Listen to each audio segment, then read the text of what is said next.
Today we're joined by Charlie Does HVAC, a 20-year-old content creator and field service tech from Louisiana. With so many different directions a technician can go, how did you choose yours? I learned a lot of things the hard way because I was just thrown to the wolves at that time. The best men spent time with the wolves. The company that I work for now is the biggest company in my city. So just be honest and do everything with integrity and you'll be all right. I am trying to be a light to a world full of darkness.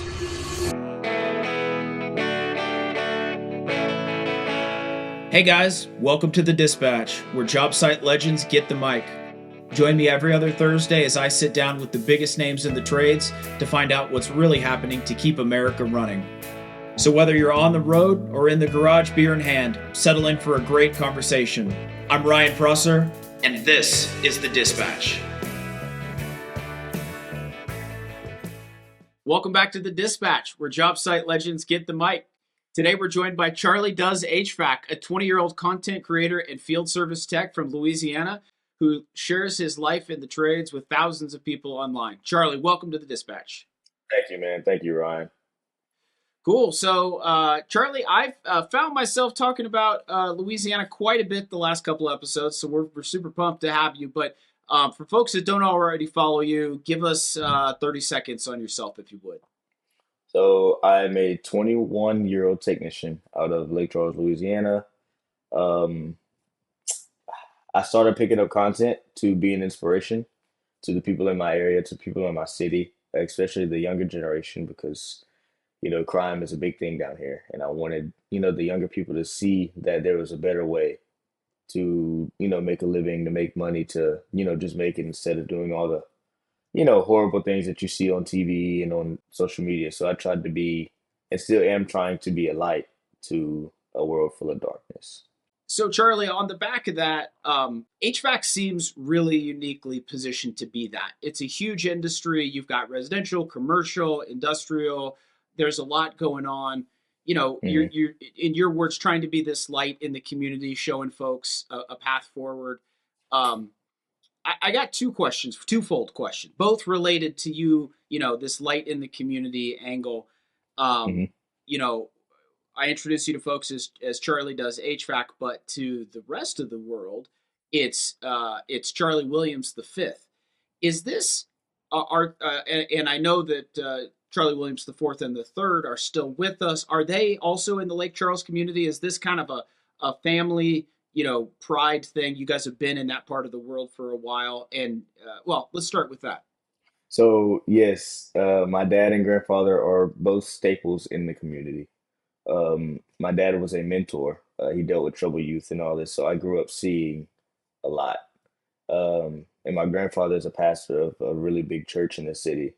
So I'm related to staples in our community. And so, it's there's nothing better than me to just follow into those footsteps and continue to be a light like the two great men that were ahead of me. So that's It is. You yeah. said it was your grandfather or your father that was a pastor? Is a pastor? My grandfather's a pastor. Yeah. Is that growing up? We've not had a lot of that angle on the show. Is you hear a lot about. So I'm going to go to the opposite side of the spectrum from the church, which I think the opposite side of the spectrum of church is Hollywood. I think most people would agree. You got a lot of Yeah. God on one side, you got no God on the other side. hmm Is it you see a lot of actors, a lot of Hollywood types, to use air quotes, that think about Hollywood as a quote unquote family business. I'm an actor. I'm going to make sure my kid is in the business. Is there any of that in the church? Is that a thing, that you see a lot? Like, did your dad feel a lot of pressure? Did you feel any pressure? So growing up, my dad is a youth pastor too. He's not a the pastor, but he's very we're very involved in the church. Understood. But there's no pressure. It's just how can I put it?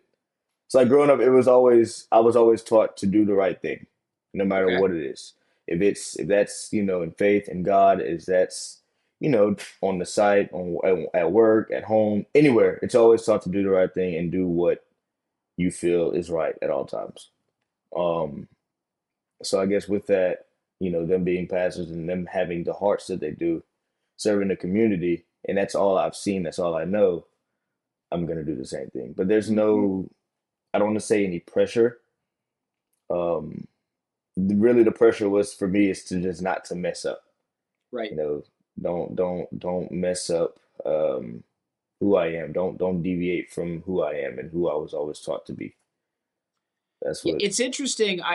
Okay, so you're a younger guy. So I mean, Mm, I think you're a younger guy. I guess to a 12-year-old, you'd be an older guy. But in the world right. of a professional guy, you've got a lot going on for a 20-year-old.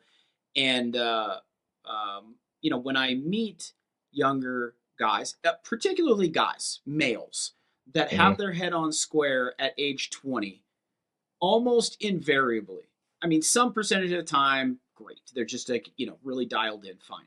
But like the majority of the time, like 95% of the time, dad was either in the church or in the military. And it seems like the themes that you see over and over are, you know, dad was, real big on character, real big on structure. It are Hmm. the things that you tend to see over and over. um, and it's funny, like in the pre-show, you and I were talking about basketball. So for folks listening, we're the NBA Finals was just 2 days ago. The Knicks won. New Yorkers decided to celebrate by destroying New York City, which is an insane Rioting. thing to do. Just totally insane. But for guys my age, I'm 47. They're gonna remember the Admiral, okay, aka Hmm. David David Robinson. Robinson. Came out of the Navy. Another guy, tremendous structure. Some other basketball names that come to mind. I think Jordan's dad was in the military. Um, and I wonder what you take of that. Is that a theme that you've seen as well? Yes, yes, and I don't want to get too deep into it, but a lot of what's wrong in the world is the missing father, missing structure. Mm-hmm. That's, well, at least where I'm from, that's the common denominator. Um, so yes, fatherhood and structure is the biggest reason why I am who I am today and why I'm striving to become what I'm striving to become today is because of that. Well, listen, by the time the world hears this, you'll be 21 years old. So happy birthday to Mm, you, sir. As we thank sit you. here I today, you're appreciate that. 20. Would love to focus, just a little bit on your career because I think you're off to a great start here, both in your professional trade and creating a name for yourself in the space. I'm curious. I always love to understand how, with so many different directions a technician can go, how did you choose yours? What made you say residential? You had options. How did you land on this one? So, your upbringing gave you the character, the integrity. You're going to be successful at whatever you do. Now you got to pick what you do. You said HVAC. It's time to subspecialize. How did you land on residential? And what So can it's other funny. young folks learn from that? I actually started in commercial. So Ah, I started the company I worked with. I first started with. We did a little bit of residential, but I really took off in the commercial side. So I was traveling all over the place in all different states doing commercial installs for Discount Tire. Um, and so that's where I kind of got my start. Running a lot of metal. I had a crew. I was 18 years old and I was running a crew of um, um Hispanics, right? And we were going all over the place. And I was, talking with GMs and not GMs, GCs, general contractors and engineers and architects and, all over the place. So that's where I started. And then I got tired of that and then left that company and went to a more residential company and kind of settled down there. And my career has tripled what it was back then. I mean, amazing. tripled. But I wouldn't have had it any other way because I wouldn't be who I am today without those kind of experiences. Talking, at 18 years old, I mean, there's a lot of room to grow, especially in any kind of field. So I learned a lot of things the hard way because I was just thrown to the wolves at that time. And so now being 20, 21, I'm a lot more comfortable in tougher environments, tougher situations, dealing with tougher customers. So I'm very grateful for those experiences. Man, the best men spent time with the wolves. I will tell you that, and I think a lot of the audience knows that too. Hmm. like you get thrown to the wolves, you come out the other side, and to some extent, there's no other way. You get in there and you'll figure it out. And I Hmm. think as a parent, I'm a parent. It can be tough to watch your kids struggle, um, and yet deep down we all know it's the best thing. The Hmm. best adults are in their adolescence they had to kind of get in there and struggle a little bit. I want to ask you. I was not surprised at all to learn that you're also doing a bit of sales. That seems very natural to you as I've gotten to know you. Bright smile, handsome guy, tons of energy, you know your stuff. What you know what kind of drove you in that direction, and what lessons could others maybe learn from that? So nothing really drove me. The company that I work for now is the biggest company in my city. Of Very any great kind. company. The biggest HVAC, I'm sorry, HVAC company in my Okay, city. okay, It's got an it. HVAC company. Yeah. So obviously a lot of the things that they do is sales oriented. And down here in Louisiana, indoor air quality is a big thing. So that's where I specialize. I'm one of the highest selling indoor air quality techs that we have.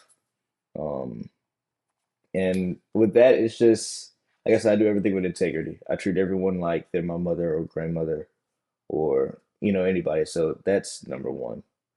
A lot of people talk about different types of tactics and skills and everything, but just be honest, because when you're dealing with customers, they'll know. They'll know if you're trying to screw them over or not. So just be honest and do everything with integrity, and you'll be all right.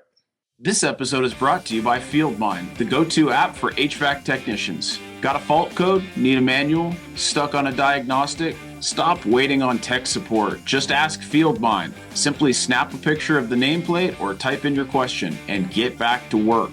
Try FieldMind for free on iPhone or Android. FieldMind, built for the hands that keep America running.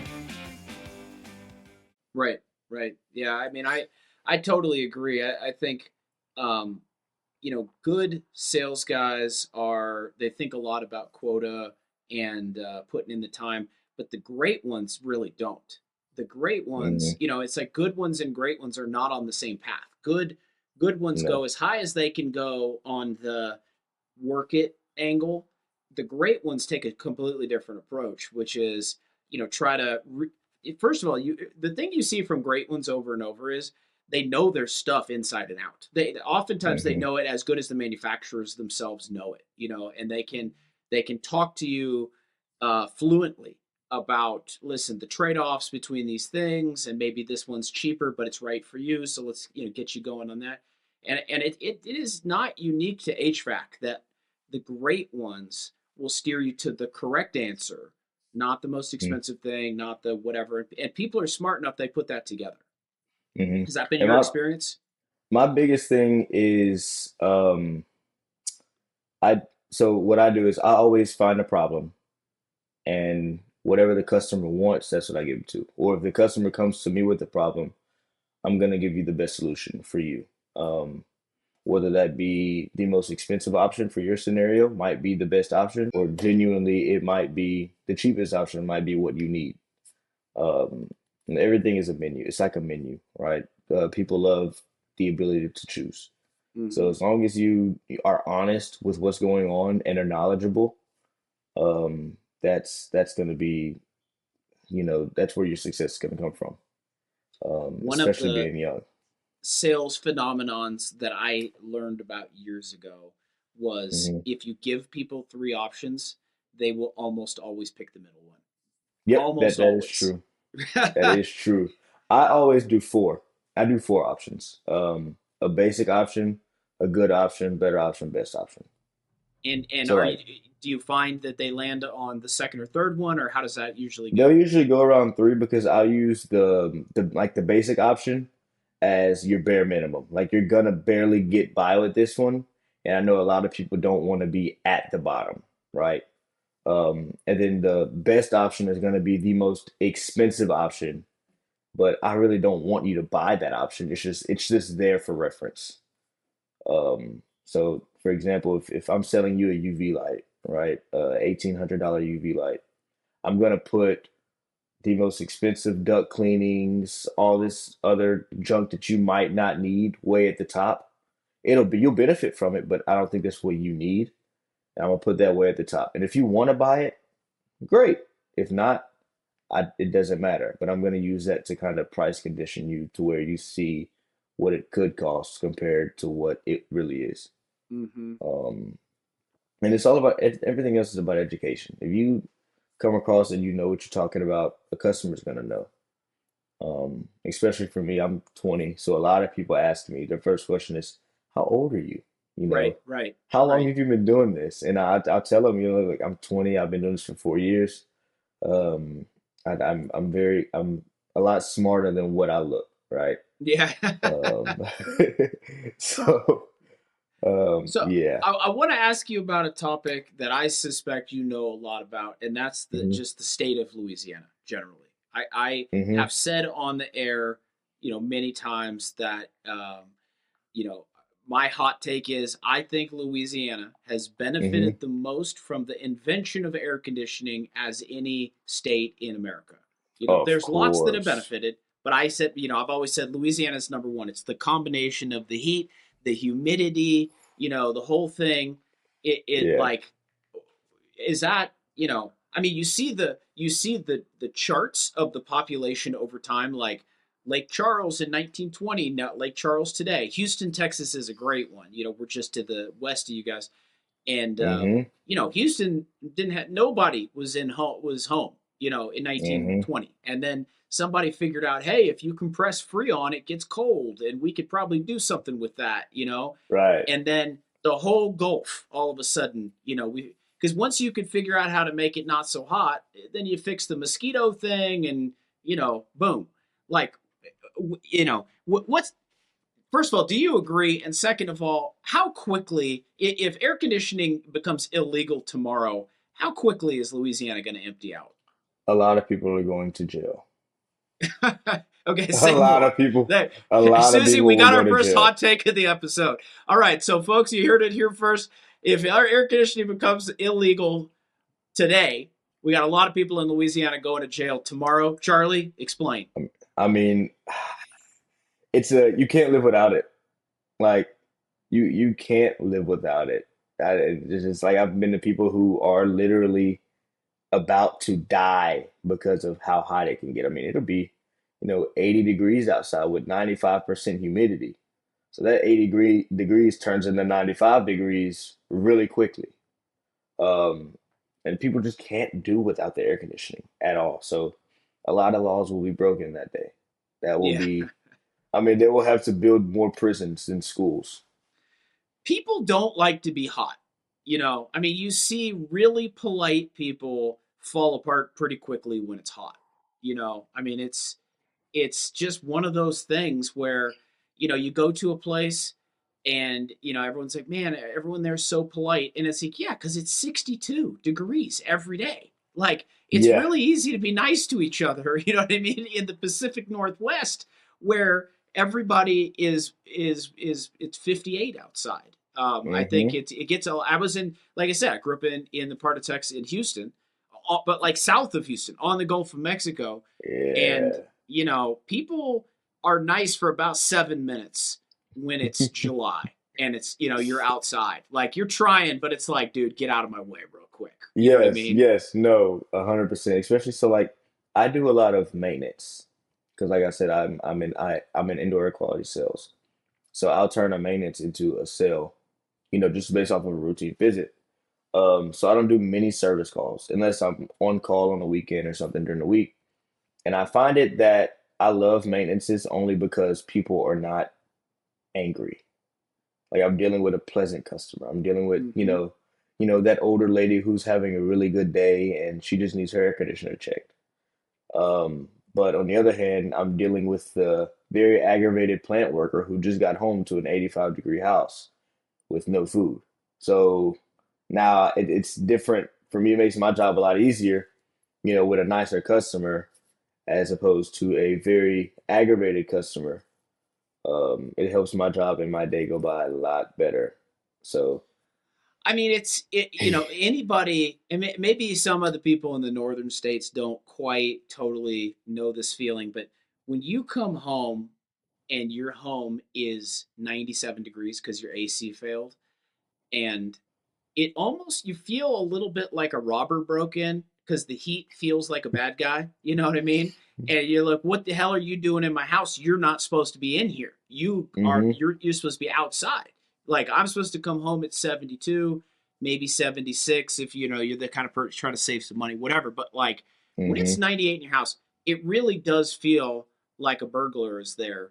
And I imagine when you guys get calls, this is like, dude, I need Superman here immediately. Like, get Now, here, fix this.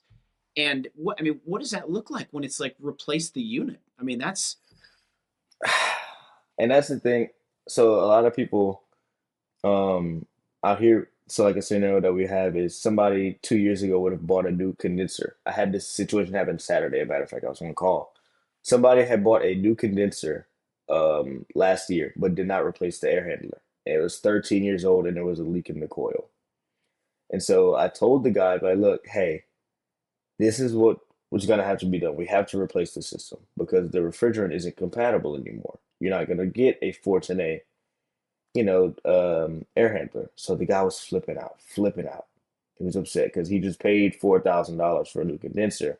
Now he has to come off another 11,000 for a new system a year later. But luckily, I did this find is the problem. these prices are U.S. dollars for residential equipment. Oh, that's cheap. That was the cheapest system. 10,000 was the cheapest. Wow, Yeah, wow. no. And I have to explain to some people because a lot of people went, oh, well, 15 years ago I replaced my unit and I got a new inside and outside unit for $8,000. And I was like, congratulations, there's a thing called inflation.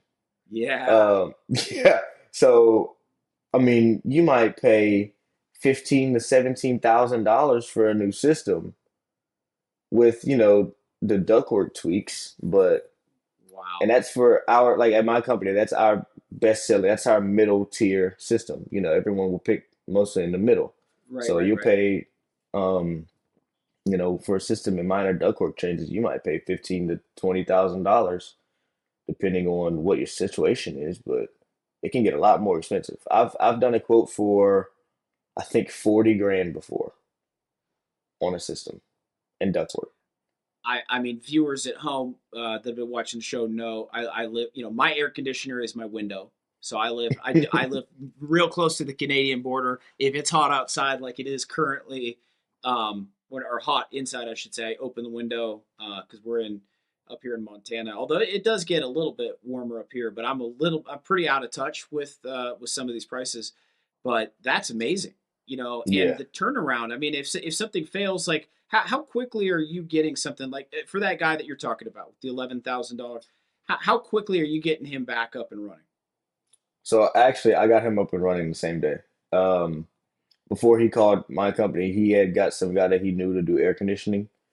And so what had happened was, I guess him and the guy got into it. So the AC guy went upstairs and took his Schrader valve out of his evaporator coil, so he would leak refrigerant.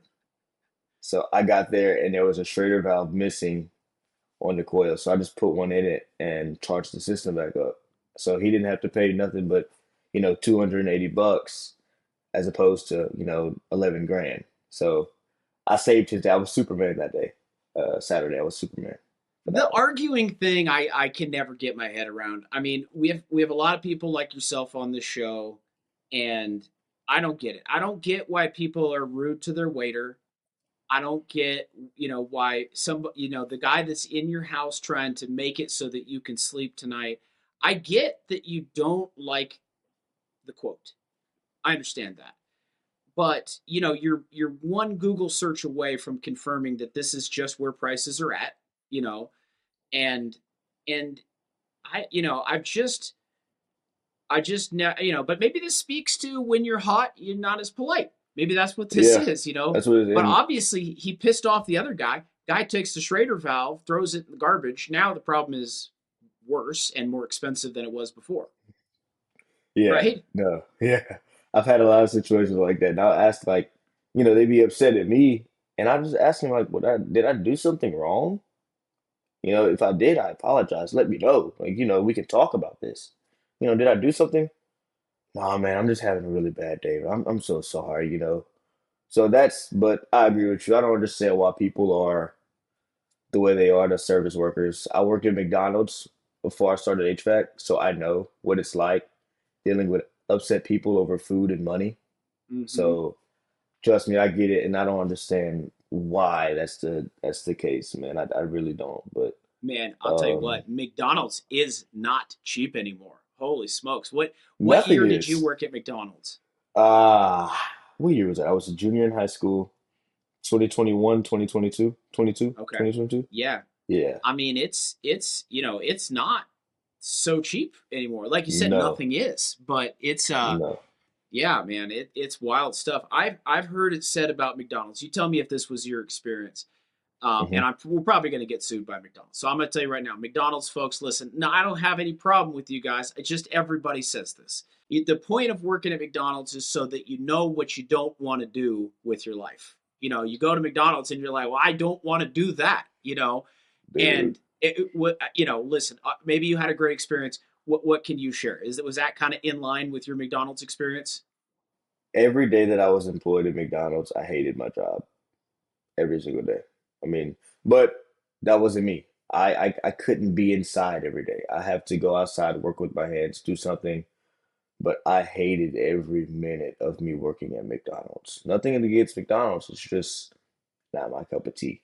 Um, Let's so take a quick commercial break. This segment brought to you by Wendy's. I love this guy. I do. I like you, man. Uh, my uncle he used to own every Wendy's in Lafayette. So when I was working at McDonald's, we kind of had a family beef because I worked at McDonald's and he owned Wendy's. So that Oh, was that was our running. So when you just said well, why that, didn't? Yeah, okay? So were you there? Was this like to steal some secrets from McDonald's, or you just like that was the best paying gig? no, so I actually wanted to go work at the local Wendy's. My dad actually knew the GM over there, but I wasn't old enough yet when I started working there. Wendy's And wouldn't hire me. McDonald's, this was at a different time, or does McDonald's have a lower bar for They had a age? lower bar, I think. I think Wendy's was like 16 or 17, and I was 15 at the time. Something like that. I Yeah. I feel like we're learning a lot about McDonald's. And I've got some Louisiana questions for you, the folks at home. So Louisiana looms large in the popular imagination. It's one of those states. There's probably I'm going to break a lot of hearts out there. Probably 40 of the states in America. I Other Americans don't think of them as having a unique personality. We don't need two Dakotas. Okay, we just don't. And I I've said forgot for there a was long two of time, them. yeah, we got two Dakotas, and it doesn't. I don't even listen. I don't know that we should have any Dakotas, to be honest with you. I mean, I think there's a case to be made. I live in Montana. We're going to absorb them and be done with it. Because Mm, by the way, we need to make room for the Dominican Republic and some of these other territories that we got because we want to stay at 50. 50's round. Let's not mess with the math. But we yeah. got to do some mergers here. And there's a bunch of East Coast states. Listen, East Coast people, y'all need to get over yourself. If your state is so tiny that it needs one of those lines that goes off to the side of the map, Off the you're map. too you're too small. You're too small. Get over yourself. All the line states. So we're gonna start a okay. You know what? We're gonna do a hot take, Susie. This is it. I know the other one got cut, folks. Y'all missed a great one. It's gonna get cut, and Susie's not gonna. So we're gonna go with this one instead. So, what are some states that you think? Okay, down in the comments, let's go. What are some states that it's time to just merge them together? What are we going to call the new state? Let's go from two Dakotas to zero Dakotas.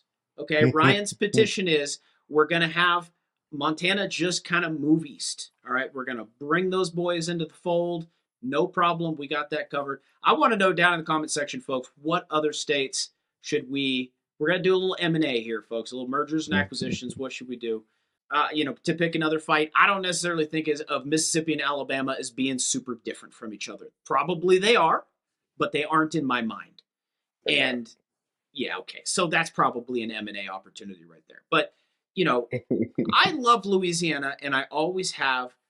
What is like I don't even know what my question is. Why is the music so good? Why is the food so good? I've heard it said over and over that the poorest cultures in the world have the best food. I know Louisiana isn't one of the richer states.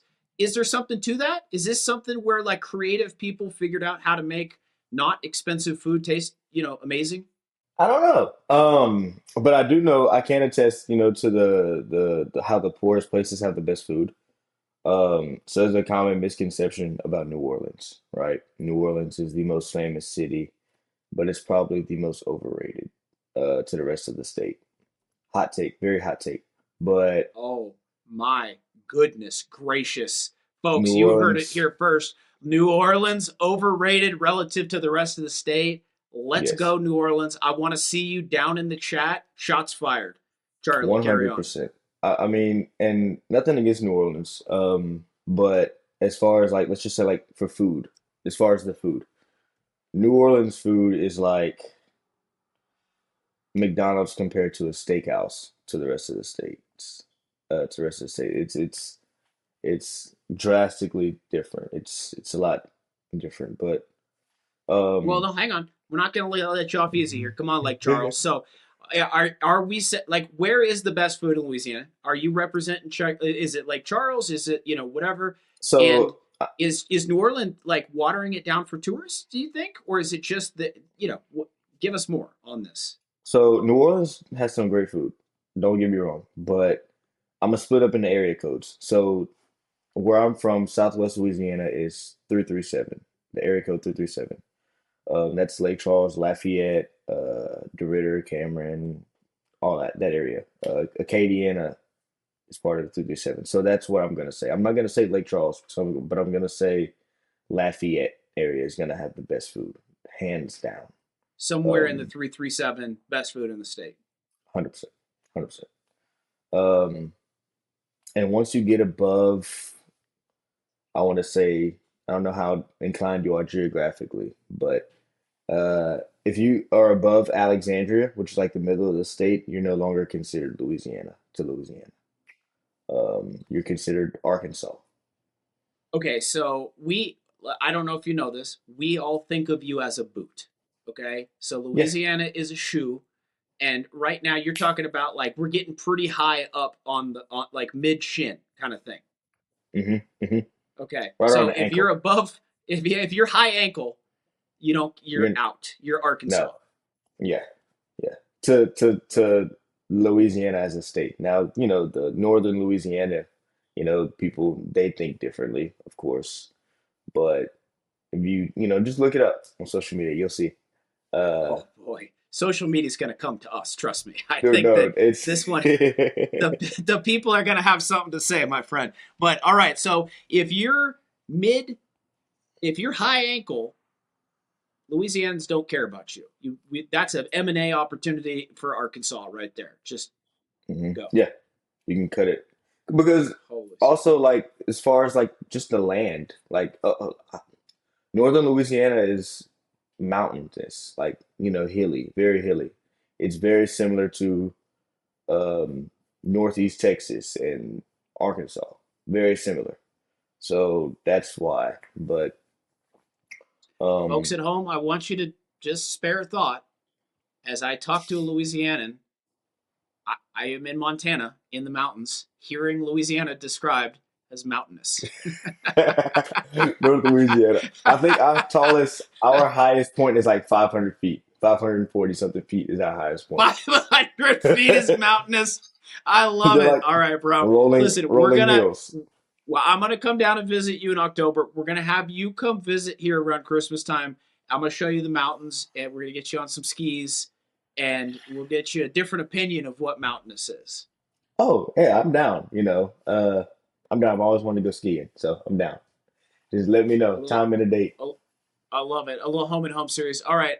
So you've been in this business, you know, not that long. I mean, for a minute, but not that long. Like you can still Right. remember being a young guy. I always love to ask young guys, what do you tell other young guys that haven't got started yet? They're just getting started. Like I imagine you can still remember what it was like for you on day zero, day one, whatever. What do you draw from that you can share with those younger folks? I get DMs every single day about that, like that exact question, and my answer will always be the same. Be a sponge, be a sponge, and ask as many questions as you can. Um, you're not expected to know everything coming out of trade school. Don't act like you know everything coming out of trade school because that's the fastest way to piss someone off. Um, but Mm-hmm. just be a sponge, ask as many questions as you can, and try to put your hands on everything. That's going to be the key.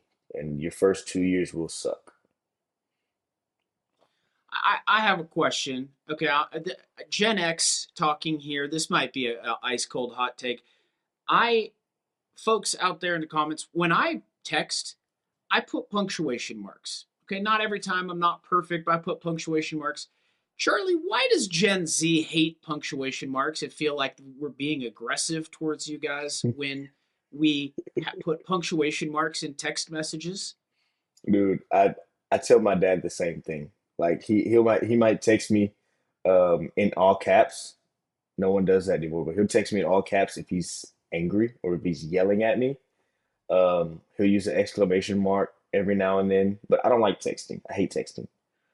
Because of that reason right there. I don't know your emotion. I'm a guy who reads emotions. I like to read how Mm-hmm. body language, the tone of your voice, that type of thing, and I can't do that through text. So I don't text. I don't like texting. But I don't know, dude. It's I don't have time to do the punctuations unless I'm actually, if I'm texting someone and actually typing a pretty lengthy paragraph, then I'll do it because that makes sense. But I'm not gonna. I don't know. Let me tell you about. I like that you're a pick up the phone guy. I do text too much because I'm multitasking. I got too much stuff going on. Yesterday, I got a text from my wife, and she said I wasn't my actions or something weren't being constructive. And then I went in the house. I'm like mowing the yard or something, and I went in and asked her, "Why are we fighting?" She said, "We're not fighting." And I said to her, and I want to know what the audience thinks here. It it is not possible to use the word constructive in a sentence and not be in a fight, right? Like nobody says that word unless it's Yeah, in the context of a disagreement. yeah. Charlie, is this your maybe No. you're representing a younger generation here? Do you agree, disagree? I want to know what the folks at home. I want to know what the married guys out there think too. If the wife says constructive, are you dead meat or is this a normal word to use? What do you guys So think, Charlie? What's your I take? I am also married. I don't know if you knew that. I'm married as well. I didn't know that. All right, So congratulations. yes, So so if if she says constructive, are you dead? I'm in trouble, yes, I did something Okay. wrong. Yes. And my Yes. first is if she texts me that, I'm going to call her immediately. Pick I'm up going the to drop phone and everything. fix it. I'm going to call you and find out what we're doing because I'm also very confrontational. Not a bad thing. It's just if there's an issue, let's resolve it. Steer into Um, it. so I'm going to call her Well, 100%. okay. Now that this has more, we're not even doing HVAC anymore. Now we're doing marriage advice. A couple of guys. We should get some beers going. Of course, you can't drink beer legally, but here's another one. Guys at home, married guys, tell me if I'm right on this one. The word sure. Okay. If you ask any question, doesn't matter any question. I'm talking about any question. Could be what movie you're going to see, dinner, anything, and the answer is sure. This really means yes against my will. Like yes, but and then in brackets silently, but No. against my will, not willingly. Right? This is it, guys. Dude, Is this where we're at on the word yes. sure? Right? Does any Yes. what I want to know from the comment section? Does anybody hear the word sure from the misses and interpret that as like fuck yeah, here we go? I don't think so. Right? Like it's you're gonna pay for this later, kind of a thing. Right? Yes. No, you're right, 100%. And I say sure. I'm like you. If my wife wants to go do something, I'll be like, oh yeah, sure.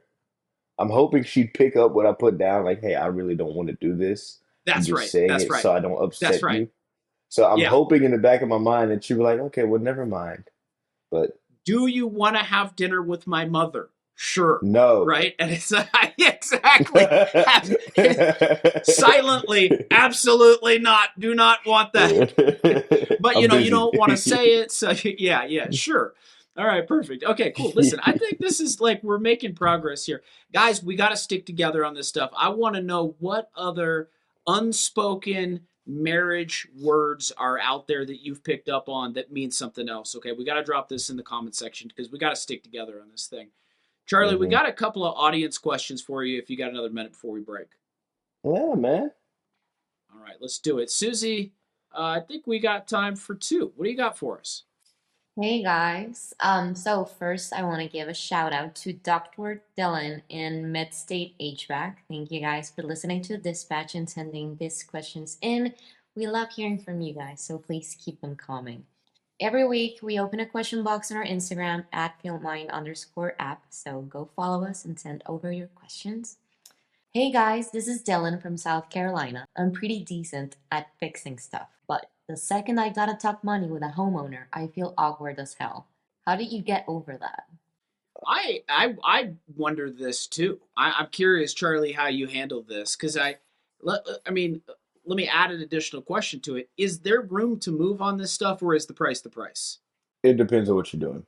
So I will say, uh, that is normal. You're gonna feel it feels awkward, telling someone what they need for their house to make them cool, and telling them they have to pay $2,000 to get it done. It's very, very, it's awkward. It really is. But the more you do it, the better you get. The better you get at delivering a heavy blow like that. So I would say it's repetition. Some people, a big number like that might not surprise some people, but some people it might be like the end of the world. So it's Mm-hmm. also about how you deliver it. And so me with my sales background, um, I use humor to kind of break the ice to kind of see where we're at. So like if I tell you, hey, you need this, and they're like, oh, well, how much is that? I might say, oh, it's 400. I mean, $4,000, and I'll just look at you. And so depending on how you respond to that, depends on how um my next answer would be. So like if you act very surprised and act like the end of the world is here for $4,000, now I know what kind of customer I have. But if you just say, "Oh, okay, well that's not bad," then I really be like, "Oh no, man, I'm just kidding. It's this much. It's a significantly lower." So that's kind of how I do it and how I price condition my customers to not even just buy what I'm selling, just to break them down, just to kind of break the ice, let it off a little bit easy. So Mm-hmm. fine, you can use that if you want to, but find your way to break it down softly. Some people don't like that though. Some people want it right there. Some people just want it really bluntly. So you have to know your customer. All right, good to know. I That's twice today I've heard you use the phrase price conditioning. I think that's you young Very guys need to important. look this up and learn about it. This feels important. Very important. Very important. Also build that relationship. Build customer rapport. That's the number one thing. Because if you think about it, it's hard to tell someone you like no, right? So, Yeah. like me, I have a bright smile. I'm a nice guy. So I use that to my advantage. I use that to kind of become friends with the customer owner. So now the customer, I'm sorry. Now I'm your friend. I'm not the guy who's trying to sell you a very expensive part, or I'm not the bad Mm-hmm. guy telling you your system's not working. I'm your friend. So it's hard to tell someone you like no. Makes sense. Susie, what else you got for us? Hey guys, this is Austin from Michigan. I've been busting my ass for about 2 years now, and I want to ask my boss for a raise. How do you know when it's the right time? That's I a good one. So right off the bat, what I got to Austin is, bro, did you submit your question to the wrong episode? We're doing a geography thing here today, and Austin from Michigan, your new name is Lansing. Okay, you don't get to be Austin unless you're from Texas. Charlie, what's your take? Let's get him an answer though. How's this guy gonna? I get this, this raise thing. Jokes aside, people, whatever, blah blah. But like, this raise thing is real. Inflation is real. It seems like it's here to stay. I heard Trump say just the other day. Now he's saying I like inflation. He said that I couldn't believe it. So, I mean, that's the surest sign that this is. I don't know if you heard that. And No, I he's did. not shy about It's it. He said it to the press, and I think that's his way of saying this is here to stay. It's not so easily defeated. But if everything is going up 5% per year, you got to make 5% more to tread water. yeah, right. So Just to breathe. you all of a sudden people your age, all ages, need to get real good at having that conversation every year. Just to keep up. It seems. Charlie, what's that looked like for you, and others at your age? How are you guys navigating that? So what I did was like when I first started, I worked for a very bad company. It was terrible. Like what I said, your first 2 years are gonna suck. I mean that. I really do. So what I did was I wasn't 2 years in yet, but I was, I think, I don't know, maybe a year, and I was making $500 a week doing air conditioning work, which is nothing compared to what you should be making, right? So I told my boss one day, I told him, I said, look, if I can install this condenser unit by myself without any help, you have to give me a raise. And I did it, and I got a raise. That's what I did. I used that to kind of, if I can do this myself, knowing I can do it already, but they don't know that I can do it. If I can do this, you have to give me a raise, and they did. They honored it. They gave me, I went from 500 a week to 650 a week. Okay. And at 18 years old with no bills, no responsibilities, no anything, that's a pretty good chunk of change. Um, so I would say prove it, prove that you deserve a raise, and whatever that may be. If that's a service call, if that's install, customer service, being a helper, prove that you deserve a raise first. I like it. Prove it. Charlie, that brings us to my new favorite and final section of the show, which is you heard it here first. So, Hmm. this is a new section of the show, not brand new for this episode, but just in the last few. We used to ask people here what they would tell their past selves and so forth, and that was great. But I said, I think it would be really interesting to have people start doing predictions because by the time the episode airs, the thing has happened. Right. So, Charlie, you already told us in the pre-interview you don't know much about soccer, and that's all right. Most people don't. Who's going to win the World Cup?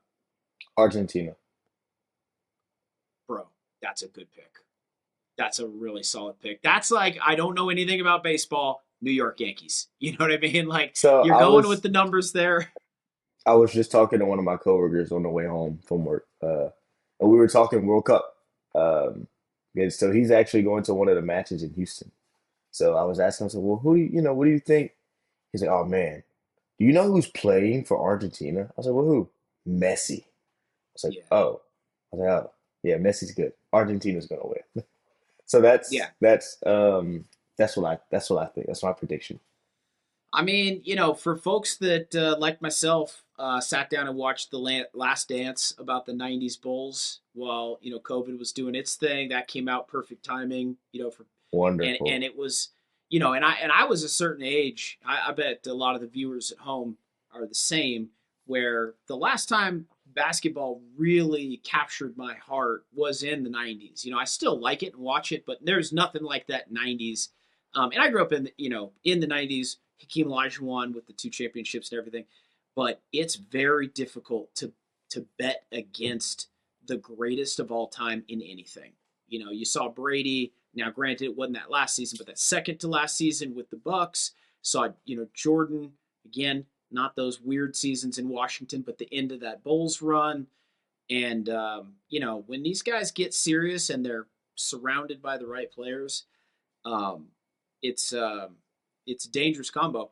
Well, I will tell you though what probably folks at home that know about soccer are saying right now. Argentina won the last one, and it is a gigantic deal to repeat in the World Cup. So I didn't know that would that. be pretty tough. But no, I like the prediction. So Charlie will be keeping tabs, and thanks for being on the show today. Yeah, man. Thanks for having me. And thank you for listening Join us next time as we meet with another frontline tradesman out there keeping America running. Thanks for listening to The Dispatch. If you enjoyed today's episode, don't forget to subscribe, leave us a review, and share it with a friend in the field.